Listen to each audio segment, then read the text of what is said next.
ជានិស័យដែលឲ្យយើងបានជួបគ្នាពេលវេលាធ្វើឲ្យយើងបានស្គាល់ចិនក្តីស្រឡាញ់ជ្រាបពេញបែងដងបងនឹងអូនជាគូជីវិតរូបមិត្តជាមនុស្សដែលបងប្រាថ្នាមានរូបអូនបែងដងបងគ្រប់គ្រាន់ហើយស្រង់ត្រានត្រៃតែងនៅក្បែរបងក្រុមពេ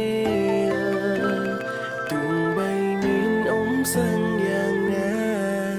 ក៏ជីវ៉ាមិនដែលងាករេមានមេកាន់ដៃបងដើរទៅមុខរួមគ្នាអូនចើចិនដាប្រាថ្នាផ្សងជួបក្របជាតិទូយើងធ្លាប់ឃ្លាតតែយើងនៅតែអាចចាប់ផ្ដើមវិញបងនឹងរក្សាស្នេហាមួយនេះមិនឲ្យទូមនិញគ្មានអ្វីបំបែកយើងចេញសេចក្តីស្រឡាញ់ធំជាងលោកកាពីថ្ងៃនេះយើងនឹងបាននៅក្បែរគ្នា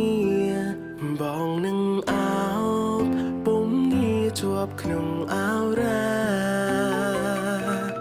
ហើយផ្ដល់តែសេចក្តីស្រឡាញ់ស្នាមញញឹមជុំរូបជីវ៉ាយើងនឹងសាងគ្រួសារមួយ